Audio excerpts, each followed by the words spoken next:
ಆತ್ಮೀಯ ವಿದ್ಯಾರ್ಥಿಗಳೇ, ಮರುಸಿಂಚನ ವಿದ್ಯಾರ್ಥಿಗಳ ಅಭ್ಯಾಸ ಪುಸ್ತಕ ಮಾಲಿಕೆಯಲ್ಲಿ 9ನೇ ತರಗತಿಯ ಗಣಿತ ವಿಷಯಕ್ಕೆ ಸಂಬಂಧಪಟ್ಟಂತೆ ಅಂತಿಮವಾಗಿರ್ತಕ್ಕಂಥದ್ದು ಅಂದರೆ ಬೆಂಬಲಿತ ಹಂತದ ಕೊನೆಯ ಒಂದು ಪುನರ್ಮನನ ಹಾಳೆ 24ಕ್ಕೆ ಸಂಬಂಧಪಟ್ಟಿರ್ತಕ್ಕಂಥ ಪರಿಹಾರಗಳನ್ನು ಈ ಒಂದು ವಿಡಿಯೋದಲ್ಲಿ ನಾವು ನೋಡುತ್ತಾ ಹೋಗೋಣ. ಇಲ್ಲಿರ್ತಕ್ಕಂಥ ಕಲಿಕಾ ಫಲ ಸ್ತಂಭ ನಕ್ಷೆ ಮತ್ತು ಪೈನಕ್ಷೆಯನ್ನು ರಚಿಸುವುದು ಹಾಗೂ ಅರ್ಥೈಸುವುದು ಅಂತಕ್ಕಂಥದ್ದು.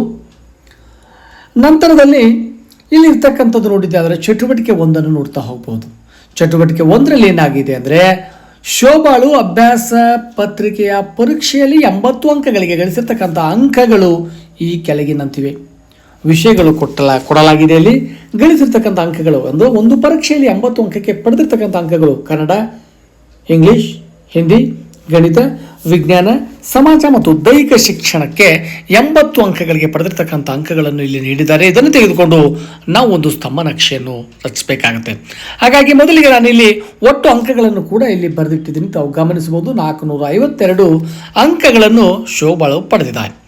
ಈಗ ಇದರಲ್ಲಿರ್ತಕ್ಕಂಥ ಒಂದು ಸ್ಕೇಲನ್ನು ಕೂಡ ಈಗಾಗಲೇ ನಿಗದಿಪಡಿಸಿ ನೀಡಿದ್ದಾನೆ. ಸ್ಕೇಲ್ನಲ್ಲಿ ತಗೊಂಡಾಗ ಎಕ್ಸ್ ಅಕ್ಷ 1 ಸೆಂಟಿಮೀಟರ್ ಅಂದರೆ ಒಂದು ವಿಷಯ, ವಾಯ್ ಅಕ್ಷ 1 ಸೆಂಟಿಮೀಟರ್ ಅಂದರೆ 10 ಅಂಕಗಳು ಅಂತಕ್ಕಂಥದ್ದು.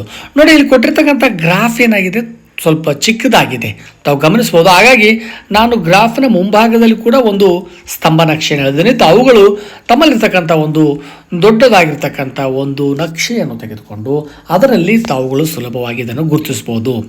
ನೋಡಿ, ಎಕ್ಸ್ ಅಕ್ಷ ಅಂತಂದಾಗ ಎಕ್ಸ್ ಅಕ್ಷದಲ್ಲಿ ನಾವು ಪ್ರತಿಯೊಂದಕ್ಕೆ 1 ಸೆಂಟಿಮೀಟ್ರಿಗೆ ನಾವೇನು ಮಾಡಿದ್ದೀವಿ, ಇಲ್ಲಿ ವಿಷಯಗಳನ್ನು ಗುರುತಿಸಿದ್ದೀವಿ. ತಾವು ನೋಡ್ತಾ ಇರ್ಬೋದು. ಇಲ್ಲಿ ಒಂದೊಂದು ವಿಷಯಗಳಿಗೆ ಒಂದು ವಿಷಯಗಳನ್ನು 1 ಸೆಂಟಿಮೀಟರ್ಗೆ ಗುರುತಿಸಿದ್ವಿ. ತಾವು ನೋಡಬಹುದು.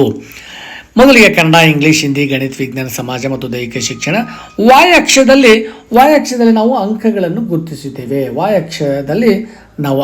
ಗುರುತಿಸಿದ್ದೇವೆ. ತಾವು ನೋಡಿಕೊಂಡು ಈಗ ಮೊದಲ ಒಂದು ವಿಷಯ ಯಾವುದ ಕನ್ನಡ ಅಂದರೆ 72 ಅಂತಕ್ಕಂಥದ್ದು. ಸೊ 72 ಅಂತಕ್ಕಂಥದ್ದು ನಾವು ಇಲ್ಲಿ ಏನು ಮಾಡಿದ್ವಿ, 70 ಆದ ನಂತರ 2 ಚಿಕ್ಕನೆಯ ಒಂದು ಮಿಲಿಮೀಟರ್ ಏನಿದ್ರೆ ಅದನ್ನು 72 ಗುರುತಿಸಿಕೊಂಡು ನಾವು ಇಲ್ಲಿ ನಕ್ಷೆಯನ್ನು ರಚಿಸಿದ್ವಿ. ಸ್ತಂಭ ನಕ್ಷೆಯನ್ನು ತಾವು ನೋಡ್ತಾ ಇರ್ಬೋದು. ಕನ್ನಡ 72 ಆದರೆ ಇಂಗ್ಲೀಷ್ಗೆ ಏನಾಗಿದೆ 57 ಆಗಿದೆ, ಮತ್ತು ಹಿಂದಿಗೆ 60 ಆಗಿದೆ, ಗಣಿತಕ್ಕೆ 80 ಆಗಿದೆ, ವಿಜ್ಞಾನಕ್ಕೆ 75 ಆಗಿದೆ, ನಂತರದಲ್ಲಿ ಸಮಾಜ 48 ಆಗಿದೆ, ನಂತರದಲ್ಲಿ ದೈಹಿಕ ಶಿಕ್ಷಣಕ್ಕೆ 60 ಆಗಿದೆ. ತಾವುಗಳು ಇಲ್ಲಿ ನೋಡ್ತಾ ಇರ್ಬೋದು. ಇದರಲ್ಲಿ ನಾವು ಸ್ತಂಭ ನಕ್ಷೆಯನ್ನು ಗುರುತಿಸಿದ್ದೇವೆ. ತಾವುಗಳು ಕೂಡ ಎಕ್ಸ್ ಅಕ್ಷದಲ್ಲಿ ವಿಷಯಗಳು ಮತ್ತು ವಾಯ್ ಅಕ್ಷದಲ್ಲಿ ಅಂಕಗಳನ್ನು ತೆಗೆದುಕೊಂಡು ರಚಿಸಬಹುದಾಗಿದೆ. ನಂತರ ಈ ಒಂದು ಪ್ರಶ್ನೆಗಳಿಗೆ ಉತ್ತರಗಳನ್ನು ಕೂಡ ನಾವು ಬರಿಬೇಕಾಗುತ್ತೆ. ನೋಡಿ, ಮೇಲಿನ ಸ್ತಂಭ ನಕ್ಷೆ ಆಧರಿಸಿ ಕೇಳಲಾದ ಈ ಪ್ರಶ್ನೆಗಳಿಗೆ ಉತ್ತರಿಸಿ. ಅತಿ ಹೆಚ್ಚು ಅಂಕ ಗಳಿಸಿರ್ತಕ್ಕಂಥ ವಿಷಯ ಯಾವುದು ಅಂತಂದರೆ ಗಣಿತ ವಿಷಯದಲ್ಲಿ ಹೆಚ್ಚು ಅಂಕಗಳು ಅಂದರೆ 80ಕ್ಕೆ 80 ಅಂಕಗಳನ್ನು ಶೋಭಾಳು ಪಡೆದಿದ್ದಾಳೆ. ತಾವು ಮೇಲ್ಕಂಡಿರ್ತಕ್ಕಂಥ ಒಂದು ಅಂಶಗಳನ್ನು ಗಮನಿಸಿ ಉತ್ತರಗಳನ್ನು ಬರೆಯಬಹುದಾಗಿದೆ. ಅತಿ ಕಡಿಮೆ ಅಂಕಗಳು ಯಾವ ವಿಷಯದಲ್ಲಿ ಪಡೆದಿದ್ದಾಳೆ ಅಂತಂದರೆ ಸಮಾಜ ವಿಜ್ಞಾನದಲ್ಲಿ ಏನಾಗಿದ್ದಾಳೆ ಶೋಭಾಳು ಕಡಿಮೆ ಅಂಕ ಅಂದರೆ 48 ಅಂಕಗಳನ್ನು ಪಡೆದಿದ್ದಾಳೆ. 70ಕ್ಕಿಂತ ಹೆಚ್ಚು ಅಂಕ ಗಳಿಸಿರ್ತಕ್ಕಂಥ ವಿಷಯಗಳು ಯಾವುದು ಅಂತಂದರೆ ಕನ್ನಡ, ಗಣಿತ, ವಿಜ್ಞಾನ ವಿಷಯಗಳಲ್ಲಿ 70ಕ್ಕಿಂತಲೂ ಕೂಡ ಹೆಚ್ಚಿನ ಅಂಕಗಳನ್ನು ಶೋಭಾಳು ಪಡೆದಿದ್ದಾಳೆ. ಅತ್ಯಂತ ಹೆಚ್ಚು ಅಂಕ ಮತ್ತು ಅತ್ಯಂತ ಕಡಿಮೆ ಅಂಕಗಳ ನಡುವಿನ ವ್ಯತ್ಯಾಸವನ್ನು ಏನೆಂದು ಕರೀತಾರೆ ಅಂದರೆ ನಮಗೆ ಈಗಾಗಲೇ ಹಿಂದಿನ ಒಂದು ಪುನರ್ಮನನ ಹಾಳೆಗಳಲ್ಲಿ ನೋಡಿಕೊಂಡಿವಿ. ಹೆಚ್ಚಿನ ಅಂಕ ಮತ್ತು ಕಡಿಮೆ ಅಂಕಗಳನ್ನು ವ್ಯತ್ಯಾಸಕ್ಕೆ ನಾವು ವ್ಯಾಪ್ತಿ ಅಥವಾ ರೇಂಜ್ ಎಂದು ಕರಿತೀವಿ. ಇಲ್ಲಿ ಕೊಟ್ಟಿರ್ತಕ್ಕಂಥ ವ್ಯಾಪ್ತಿ ಅಂತಂದರೆ ಇಲ್ಲಿ ಬಂದಿರತಕ್ಕಂಥದ್ದು ಹೆಚ್ಚಿಗೆ ಅಂಕ ಅಂದರೆ 80, ಕಡಿಮೆ ಅಂಕ ಅಂದರೆ 48 ಅಂದರೆ ಆ ಶೋಭಾಳ ವ್ಯಾಪ್ತಿ ಎಷ್ಟಾಗಿದೆ ಅಂದರೆ 32 ಅಂತಕ್ಕಂಥದ್ದು ನಾವು ಹೇಳ್ಬೋದು. ಹಾಗೆ ಶೋಭಾ ಗಳಿಸಿರ್ತಕ್ಕಂಥ ಒಟ್ಟು ಅಂಕಗಳು ಎಷ್ಟು ಅಂತಂದಾಗ ಅಲ್ಲಿರುವ ಎಲ್ಲ 7 ಒಂದು ವಿಷಯಗಳ ಅಂಕಗಳನ್ನು ಕೂಡಿಸಿದ್ದೆ ಆದರೆ ನಮಗೆ 452 ಅಂತಕ್ಕಂಥದ್ದು ಬಂದಿದೆ. ಅದನ್ನು ನಾವು ಇಲ್ಲಿ ಉತ್ತರದಲ್ಲಿ ಬರೆಯಲಾಗಿದೆ, ತಾವು ಗಮನಿಸಬಹುದಾಗಿದೆ. ನಂತರದಲ್ಲಿ ಶೋಭಾಳ ಒಟ್ಟು ಶೇಕಡಾ ಫಲಿತಾಂಶವನ್ನು ಕಂಡುಹಿಡಿಯಿರಿ. ಸೊ 567 ವಿಷಯಗಳಿಗೆ 8ಕ್ಕೆ ಅಂತಂದಾಗ 8 56, 560 ಅಂಕಗಳಿಗೆ 452 ಪಡೆದಿದೆ. ಆದರೆ ಅವಳು ಶೇಕಡ ಎಷ್ಟು ಅಂತಂದಾಗ ನೋಡಿ, 560ಕ್ಕೆ 452 ಆದರೆ 100ಕ್ಕೆ ಎಷ್ಟು ಅಂತಂದಾಗ ಶೇಕಡ ನಾವು ಓರೆ ಗುಣಾಕಾರ ತ್ರೈರಾಶಿಕ ವಿಧಾನದಲ್ಲಿ ಮಾಡಿದಾಗ ನಮಗೆ 80.71 ಅಂತಕ್ಕಂಥದ್ದು ಆ ಶೋಭಾಳು ಆ ಒಂದು ಪರೀಕ್ಷೆಯಲ್ಲಿ ಪಡೆದಿರ್ತಕ್ಕಂಥ ಫಲಿತಾಂಶವಾಗಿದೆ. ನಂತರದಲ್ಲಿ ಸ್ತಂಭ ನಕ್ಷೆ ಆದ ನಂತರ ಬರ್ತಕ್ಕಂಥದ್ದು ಪೈನಕ್ಷೆ ದತ್ತಾಂಶಗಳನ್ನು ವೃತ್ತಾಕಾರದಲ್ಲಿ ಪ್ರತಿನಿಧಿಸುವುದೇ ಪೈನಕ್ಷೆ. ಈ ಪೈನಕ್ಷೆಗೆ ನಾವು ಇಲ್ಲಿ ಸಮಸ್ಯೆಗಳನ್ನು ಮಾಡಬೇಕಾಗತ್ತೆ. ಸೊ ಗೊತ್ತಿರಬೇಕು, ಒಂದು ವೃತ್ತದಲ್ಲಿನ ಎಲ್ಲ ಪೂರ್ಣ ಕೋನಗಳ ಮೊತ್ತ 360 ಡಿಗ್ರಿಗೆ ಸಮನಾಗಿದೆ ಅಂತಕ್ಕಂಥ ಅಂಶವನ್ನು ಮೊದಲಿಗೆ ತಮಗೆ ತಿಳಿದಿರಲಿ. 600 ಜನ ವಿದ್ಯಾರ್ಥಿಗಳಿರ್ತಕ್ಕಂಥ ಒಂದು ಶಾಲೆಯಲ್ಲಿ ನಡೆದ ಅವರು ಇಷ್ಟಪಡುವ ತಿಂಡಿಗಳ ವಿವರ ಈ ಕೆಳಗಿನಂತಿದೆ. ಈ ದತ್ತಾಂಶಗಳಿಗೆ ಪೈನಕ್ಷೆಯನ್ನು ನೋಡಿ. 600 ವಿದ್ಯಾರ್ಥಿಗಳು ಇಷ್ಟಪಡ್ತಕ್ಕಂಥ ತಿಂಡಿಗಳ ಹೆಸರನ್ನು ಕೊಟ್ಟಿದ್ದಾರೆ ಮತ್ತು ಆಯಾ ತಿಂಡಿಗಳಿಗೆ ವಿದ್ಯಾರ್ಥಿಗಳು ಎಷ್ಟು ಜನ ಇಷ್ಟಪಡ್ತಾರೆ ಅಂತಕ್ಕಂಥದ್ದು ಕೂಡ ನೀಡಿದ್ದಾನೆ. ಅದನ್ನು ತೆಗೆದುಕೊಂಡು ನಾವು ಪೈನಕ್ಷೆಯನ್ನು ರಚಿಸಬೇಕಾಗುತ್ತೆ. ನೋಡಿ, ಮೊದಲಿಗೆ ಕ್ರಮ ಸಂಖ್ಯೆ 1ರಲ್ಲಿ ಚಿತ್ರಾನ್ನ 200 ವಿದ್ಯಾರ್ಥಿಗಳು ಇಷ್ಟಪಡುತ್ತಾರೆ. ಸೊ ತ್ರಿಜ್ಯಾಂತರ ಖಂಡ ಕೋನವನ್ನು ನಾವು ಗುರುತಿಸಬೇಕಾದ್ರೆ ಇದು ಪ್ರತಿಯೊಂದು 360 ಡಿಗ್ರಿಗೆ ಸಮನಾಗಿರುವಂತೆ ನಾವು ಗುರುತಿಸಬೇಕಾಗುತ್ತದೆ.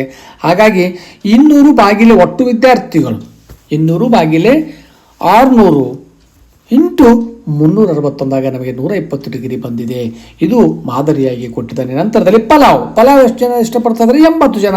ಸೊ 80 ಭಾಗಿಲೆ 600 ಗುಣಿಲೆ 360 ನಮಗೆ 48 ಡಿಗ್ರಿ ಬಂತು. ಹಾಗೆ ದೋಸೆ ತೆಗೆದುಕೊಂಡಾಗ 100 ಜನ ಇಷ್ಟಪಡ್ತಾರೆ ಅಂತಂದಾಗ 100 ಭಾಗಿಲೆ 600 ಗುಣಿಲೆ 361 ನಮಗೆ 60 ಡಿಗ್ರಿ ಬಂತು.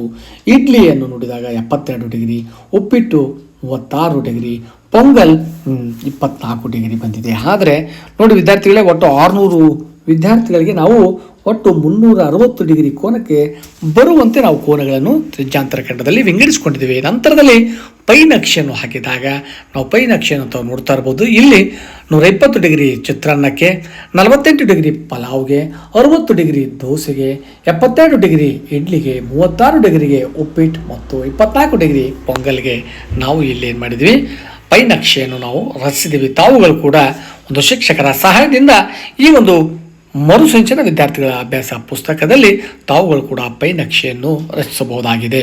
ನಂತರದಲ್ಲಿ ಇವುಗಳಿಗೆ ಸಂಬಂಧಪಟ್ಟಿರ್ತಕ್ಕಂಥ ಒಂದಿಷ್ಟು ಪ್ರಶ್ನೆಗಳಿಗೆ ಉತ್ತರವನ್ನು ಬರೀತಾ ಹೋಗೋಣ. ನೋಡಿ, ದೋಸೆ ತಿನ್ನುವವರ ಸಂಖ್ಯೆಯನ್ನು ಸೂಚಿಸುವ ತ್ರಿಜ್ಯಾಂತರ ಖಂಡದ ಕೋನವೆಷ್ಟು? ಸೊ ಮೇಲ್ಗಡೆ ಮಾಡಿರ್ತಕ್ಕಂಥದ್ದನ್ನು ನೋಡಿಕೊಂಡು ತಾವುಗಳು ಉತ್ತರವನ್ನು ಬರೀಬಹುದಾಗಿದೆ. ದೋಸೆ ತಿಂತಕ್ಕಂಥವ್ರದ್ದು ಒಂದು ತ್ರಿಜ್ಯಾಂತರ ಖಂಡ ಎಷ್ಟಾಗಿದೆ ಅಂದರೆ 60 ಡಿಗ್ರಿ ಆಗಿದೆ. 72 ಡಿಗ್ರಿ ತ್ರಿಜ್ಯಾಂತರ ಖಂಡವು ಸೂಚಿಸುವ ಮಾಹಿತಿ ಏನು ಅಂದರೆ, ಈ 72 ತ್ರಿಜ್ಯಾಂತರ ಖಂಡ ಸೂಚಿಸುವ ಮಾಹಿತಿ ಅಂದರೆ ಇದು ಇಡ್ಲಿ ತಿನ್ನುವವರ ಸಂಖ್ಯೆಯನ್ನು ಸೂಚಿಸುತ್ತದೆ. ಕನಿಷ್ಠ ತ್ರಿಜ್ಯಾಂತರ ಖಂಡ ಸೂಚಿಸುವ ಕೋನ ಎಷ್ಟು ಅಂತಂದಾಗ ಇಲ್ಲಿ ಇರ್ತಕ್ಕಂಥದ್ದು ಕನಿಷ್ಠ ತ್ರಿಜ್ಯಾಂತರ ಖಂಡ ಸೂಚಿಸುವ ಕೋನ 24 ಡಿಗ್ರಿ ಆಗಿದೆ.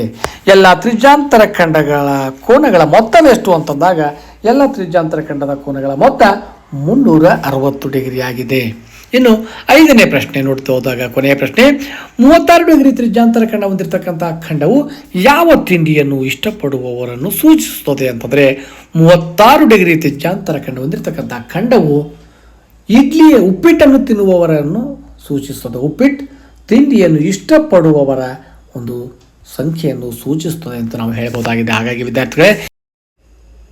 ವಿದ್ಯಾರ್ಥಿಗಳೇ ಇಲ್ಲಿವರೆಗೆ ನಾವು ಸುಮಾರು ಮರುಸಿಂಚನಕ್ಕೆ ಸಂಬಂಧಪಟ್ಟಂತೆ 9ನೇ ತರಗತಿಯ ಒಂದು ಬೆಂಬಲಿತ ಹಂತ ಮತ್ತು ಬುನಾದಿ ಹಂತಗಳಿಗೆ ಸಂಬಂಧಪಟ್ಟಿರ್ತಕ್ಕಂಥ ವಿವರವಾಗಿರ್ತಕ್ಕಂಥ ವಿಡಿಯೋಗಳಲ್ಲಿ ಪರಿಹಾರಗಳನ್ನು ನೋಡುವೆ. ಮುಂಬರ್ತಕ್ಕಂಥ ದಿನಗಳಲ್ಲಿ ಕೂಡ 9ನೇ ತರಗತಿಯ ಇತರ ವಿಷಯಗಳಿಗೆ ಸಂಬಂಧಪಟ್ಟಿರ್ತಕ್ಕಂಥ ವಿಡಿಯೋಗಳು ಈ ಒಂದು ಚಾನಲಲ್ಲಿ ಬರುತ್ತವೆ. ಚಾನಲನ್ನು ಸಬ್ಸ್ಕ್ರೈಬ್ ಮಾಡಿ, ಬೆಲ್ ಬಟನ್ ಐಕನ್ ಅನ್ನು ಪ್ರೆಸ್ ಮಾಡಿ. ಧನ್ಯವಾದಗಳು.